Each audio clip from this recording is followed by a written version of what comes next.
Hello and welcome back to English for You. I'm Seb. And I'm Erin. So Erin, we are going to be finding out some more about Jeremy Wade's mighty rivers today. What did we learn last time?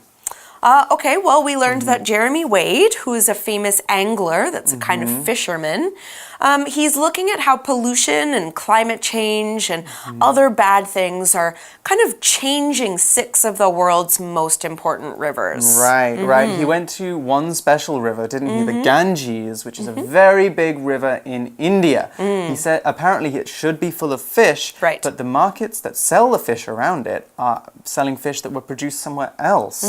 I wonder why that could be. Well, there's a lot of pollution in the Ganges, okay? So that makes it so that the fish don't grow very big. And so a lot of the fish aren't really there anymore. So what's happening is local farmers are having to go into jungles to catch crabs, which is very dangerous. Right. And it also added that one of the reasons for all of these problems is that there's a lot of pollution in the river. And it's full of human waste, poop, and chemicals. That's right. Okay, so today we are going to be looking at some more serious problems that some of the world's rivers are facing.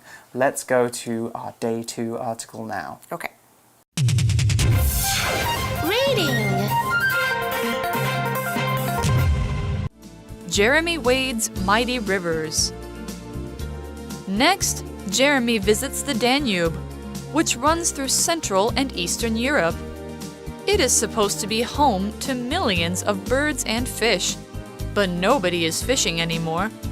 The fishermen in the area Jeremy visits used to seek beluga sturgeon. These fish can live to be 100 years old, and their eggs are worth up to $4,000 a pound. Sturgeon fishing has been banned for the past 10 years to help their population recover. However, it doesn't seem to be helping. When Jeremy attempts to catch some, he has a surprise. He can only find small ones. Another episode is about the Yangtze in southern China, the longest river in Asia. Jeremy has heard that, due to fishing, dams, and pollution, the river's life is dying. Even its famous river dolphins have gone extinct. Jeremy is disappointed when he checks out the fish on sale in Shanghai's markets, all of which are farmed. Thankfully, though, fishing in the Yangtze is forbidden for 4 months a year, which is helping numbers increase. Later, Jeremy travels to the Amazon, the Mississippi, and Southeast Africa's Zambezi River. Each place he visits tells the same story. If we don't change our ways, the life that depends on these rivers is headed for disaster. All right, in Day 2 of our article, Jeremy is no longer in India. He has traveled all the way to Europe. It says here, next, Jeremy visits the Danube, which runs through Central and Eastern Europe. Okay, so we know what Eastern is probably. It's something that's to the east. Okay, but what is central? This adjective is used to describe something that is in the middle of a place. So Central Europe would describe countries in the middle of Europe, such as the Czech Republic and Austria. Here's an example sentence. It's very expensive to live in central Taipei, so I rented an apartment in New Taipei City. Good idea. Okay, so our next sentence in the article is about the Danube, and it's saying that it is supposed to be home to millions of birds and fish, but no one is fishing anymore. Nobody is fishing anymore, you're right. Okay, so we have a useful phrase there, to be supposed to verb. Right. When something is supposed to be something, it should be a certain way. The verb suppose means to think that something is probably true. So if I say that there are supposed to be 30 people coming to the party tonight, that means that there will likely be, or I hope there will be 30 people at the party, but we don't know if there are going to be 30 people at the party. Now, if we use supposed to be in the past tense, though, we are normally saying that something should have been a certain way. Right. but in the end, something else happened. My flight was supposed to take off at 3 p.m., for example, implies that my flight didn't take off then. It was probably late. That's right. Okay, so there are supposed to be fish in this river, but there are not. People are not fishing there anymore. It says here, the fishermen in the area Jeremy visits used to seek beluga sturgeon. All right, what they mean by this verb seek is when you seek something, you look very hard to try to find that thing. You might have to look in several different places before you find it. So that's what fishermen do. They don't just stand in one spot all day. They might stand in a spot for a couple of hours and then move to a different spot, sort of thing, looking for fish or seeking these fish. Here's an example. I'm not looking forward to seeking a job after graduation. It's probably going to be a lot of hard work. Okay, so these fishermen are seeking something, but what are they seeking? Beluga sturgeon, which is a very, very big fish that lives in rivers and lakes. Beluga sturgeon are found in Central and Eastern Europe and can measure, get this, up to 6 meters long. That's a lot longer than me. Yeah, that's about 3 of you. Yes. So beluga sturgeon are extremely valuable as well because their eggs are used to make caviar, which is one of the world's most expensive foods. However, most countries have made beluga caviar illegal now because the fish is in danger of becoming extinct. The article explains a little bit more about them. That's right. Yes, it says, these fish can live to be 100 years old, and their eggs are worth up to $4,000 a pound. Okay, so now we see why caviar is so expensive. If those eggs are $4,000 a pound, it's not going to be cheap. That's in US dollars as well, not NT. So even more than maybe if you were thinking 4,000 NT. So they are quite expensive. And of course, if you know what caviar is, you know that is one of the world's most famous foods, I think. Very fancy food. Very fancy foods and very expensive foods. So if the fish are disappearing, maybe it's a good idea to sort of ban that food. Yes. All right, the article continues on by saying this. Sturgeon fishing has been banned for the past 10 years to help their population recover. So not just the eggs. Exactly. All right, so sturgeon fishing was banned 10 years ago. Ban, to ban something, it's a verb. When you ban something, you tell people that they can't do something or they can't use something. Now, this is usually used when we talk about the government saying you can't do something. They might make a law that says fishing in an area is banned, and if you do that, you'll be arrested or fined. Okay, so now we have a verb, recover. Let's go and take a closer look at that. Okay, so we had a good verb there, recover. This is a very flexible word we can use in lots of ways. Recover can be a transitive verb, which means it takes an object, or an intransitive verb, which means it doesn't take an object. Now, when it's this second kind, the intransitive verb, it means to return to a normal condition. In the article, the sturgeon need to recover from overfishing. This means they need to be given time so that more of them can be born and the sturgeon population can get bigger. Now we can talk about other things recovering as well. An economy can recover if it's been going through a very difficult period and then it gets better, or we can talk about a company recovering, sort of in the same way. If it had some financial difficulty and then it got more money, it recovered from that period of financial difficulty. Okay, we can also recover from an illness. So similar, we were in a bad condition, we got better. I recovered from a 2-week period of having the flu, for example. Or we could use recover in a transitive way. When we recover something, we can get it back after it has been lost or taken. The museum recovered its most valuable painting after it was stolen by thieves. Okay, so lots of different uses of recover, but here's an example of how it was used in the article. 10 years after the war, tourism in this country has recovered to normal levels.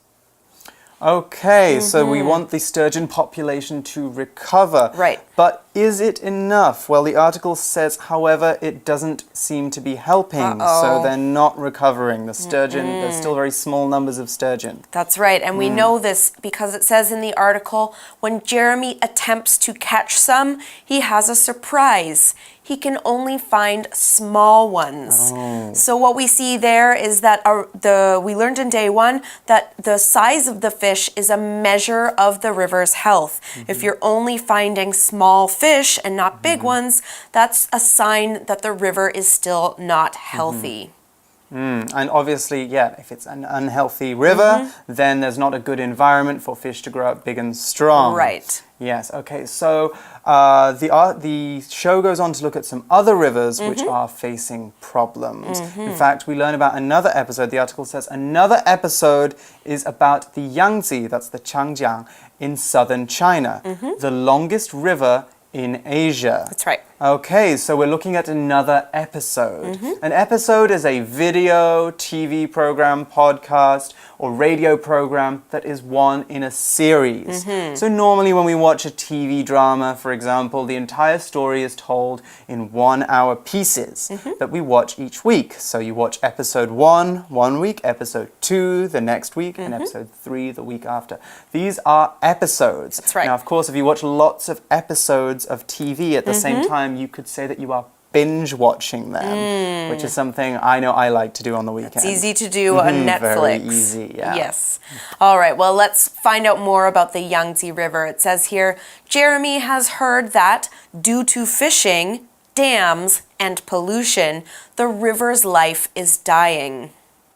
All right, so in that sentence, we saw that because of fishing and pollution and dams, the river's life is dying. The Yangtze River's life is dying. So what is a dam? This noun is a large structure that's placed in a river and stops the water from flowing or from flowing quickly and completely. Now, when this happens, the river can't keep going like it used to, and it starts to build up and make a lake. Now, this lake that builds can flood cities. So when a dam is built, lots of people need to move and lots of plants and animals get covered up by water. However, this happens in the world because dams are important for humans. Dams help us make electricity by controlling the water. Now, as an example sentence, we could say, China built a big dam in this area so it could use the river to get more power. Now, another thing that happens when you build a dam is that species that depend on the river and the flowing water sometimes can't live in lakes, right? And so they might die out or go extinct, which we'll find out here in a minute. Yes, right. These animals can't move up and down easily because of the dam. This is something that has affected the Yangtze River in particular, actually. The article says even its famous river dolphins have gone extinct. That's right. So we've seen that word a couple of times. You said it, I said it, extinct. When an animal is extinct, there are no more left of it alive in the wild. So an example of this is the Formosan leopard, which is the Taiwan yunbao. That's an example of an animal that has gone extinct in Taiwan. Although, I don't know if you saw this in the news a couple of months ago, they found one in the wild. So normally, once an animal is extinct, it's gone. But actually in Taiwan this year, an animal came back from extinction. Yeah. Well, of course, now we don't want to get too excited because if we've only seen one, it's still considered very endangered. Yeah, right? very difficult. So that is exciting news, but let's make sure that we protect it this time. Yes. All right. Well, Jeremy is disappointed, the article says. Jeremy is disappointed when he checks out the fish on sale in Shanghai's markets, all of which are farmed. Now, this is something that he also saw on day one in India. None of the fish came from the Ganges. That's happening here as well. None of the fish are coming from the Yangtze River. That's why he's disappointed. Now, when someone is disappointed, they feel sad or annoyed or upset because something they wanted to happen didn't happen. Now here, Jeremy wanted to see wild fish in the markets, but he was upset or annoyed when he saw that there were only farmed fish in the markets. Here's another example. Jerry was disappointed when Elise canceled their date and was too busy to make other plans. Right, it's grammar time. We saw an interesting pattern in that sentence. We saw that Jeremy was disappointed when he saw that the fish on sale in Shanghai's markets, all of which were farmed. Okay, so we had the fish on sale in Shanghai's markets followed by the phrase all of which. We use this phrase to introduce a clause that describes how many of the fish in Shanghai's markets were farmed. All of them. It doesn't have to be all of them though. We could also say some of which, if not all the fish are farmed. We could say most of which, if almost all of the fish are farmed. Or none of which, one of which, if only one fish is farmed. Or none of which, if none of the fish were farmed. Just so we know we're clear on how this grammar works, let's take a look at two sentences. The first one is, John takes 11 classes at high school, all of which are boring. Okay, so he has 11 classes and he thinks that every single one of them is not very interesting. Our next sentence. Amy works 2 jobs on the weekend, both of which are hard work. So not just one of the jobs, both of the jobs, 2 jobs are hard work for her.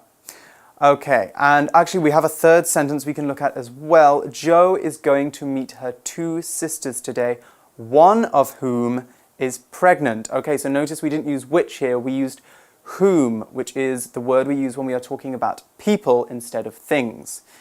Okay, our example sentence for this pattern is, Tanya has 15 dogs, none of which are properly trained.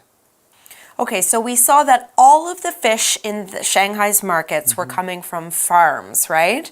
However, that means that the river is not growing a lot of fish. The fish aren't really living there anymore, but there is some good news. It says here, thankfully though, fishing in Yangtze is forbidden for 4 months a year, which is helping numbers increase. So there are more fish there now because of this ban. Now let's talk about the verb forbid. Now this verb is similar to the verb ban we used earlier. When you forbid something, you tell people that they can't do that thing. Now this can also be used to talk about governments, like the government banned fishing, the government forbids fishing, but it can also be used by any people in authority, such as your parents, a teacher, or your principal. Here's an example. My parents forbade me to date anyone until I was 16 years old. I could only start dating after that. Yeah, so you can't forbid your friends to do something, Not right? From really. doing something. It sounds like you think you're better than them, right? When you say, I forbid you from doing that.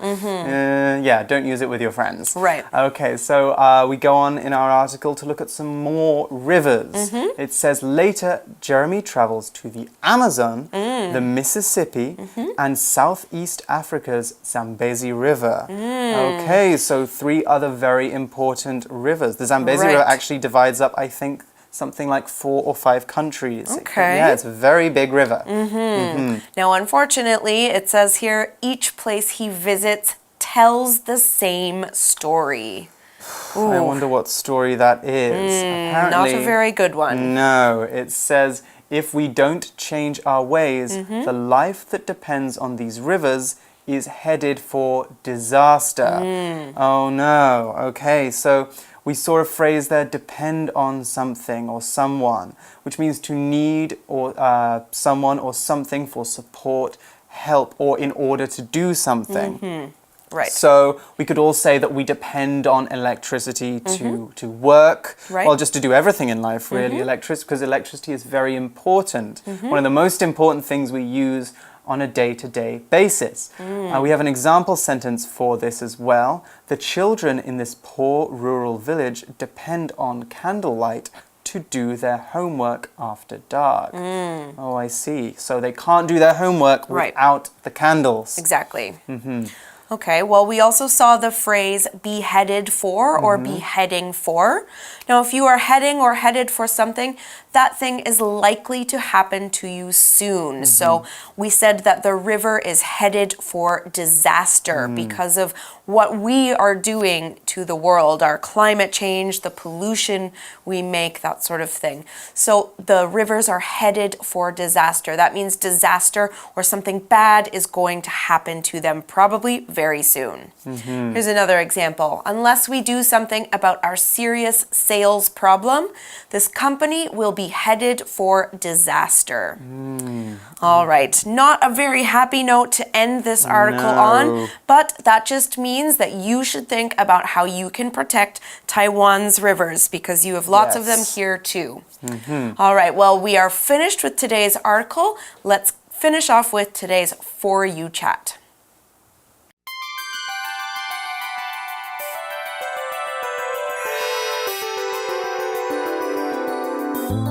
For You chat. Okay, today's For You chat question. What problems do rivers around the world face and how can we help them? Okay, well, the way I see it, cleaning up our rivers is a very big, difficult job. And I think it's going to take a lot of work from governments and big companies to make them really clean. But there are lots of smaller things that we can all do to help. So one example is finding a safe way to get rid of harmful waste. So things like cleaning products, plastic, chemicals, all of these things are very bad for rivers because when they're left in water for a long time, poisonous chemicals in them can release into the water and that can hurt the animals that live there and the plants that live there. So if you ever go and hang out with your friends by the river, make sure you take away all of your trash because that can pollute the water. And if you need to get rid of something difficult like batteries or plastic or chemicals, make sure you find a safe place to do this. Most cities normally have a special place you can get rid of dangerous things. Don't throw them in the water. That's a bad thing. Exactly. All right. Right. So there are lots of other things you can do to take care of a river, but we're going to leave that to you guys to discuss. But for English for You, that's all we have time for. So I'm Seb. I'm Erin. And we'll see you next time. Bye-bye. Bye. Jeremy Wade's Mighty Rivers. Next, Jeremy visits the Danube, which runs through Central and Eastern Europe. It is supposed to be home to millions of birds and fish, but nobody is fishing anymore. The fishermen in the area Jeremy visits used to seek beluga sturgeon. These fish can live to be 100 years old, and their eggs are worth up to $4,000 a pound. Sturgeon fishing has been banned for the past 10 years to help their population recover. However, it doesn't seem to be helping. When Jeremy attempts to catch some, he has a surprise. He can only find small ones. Another episode is about the Yangtze in southern China, the longest river in Asia. Jeremy has heard that, due to fishing, dams, and pollution, the river's life is dying. Even its famous river dolphins have gone extinct. Jeremy is disappointed when he checks out the fish on sale in Shanghai's markets, all of which are farmed. Thankfully, though, fishing in the Yangtze is forbidden for 4 months a year, which is helping numbers increase. Later, Jeremy travels to the Amazon, the Mississippi, and Southeast Africa's Zambezi River. Each place he visits tells the same story. If we don't change our ways, the life that depends on these rivers is headed for disaster. Vocabulary Review. Central. Alishan is in central Taiwan, which is just as easy to get to from the north or the south of the country. Seek. After the company he worked for suddenly went out of business, Larry had to seek a new job. Recover. Since hunting in this forest is now against the law, The local deer population is beginning to recover. Dam. This city's newly built dam not only helps collect the area's drinking water, but also produces its power. Disappointed. Stephanie was looking forward to going to the beach all week, so she was disappointed when it rained all weekend. Forbid. The law forbids any store from selling cigarettes to people who are under 18 years old.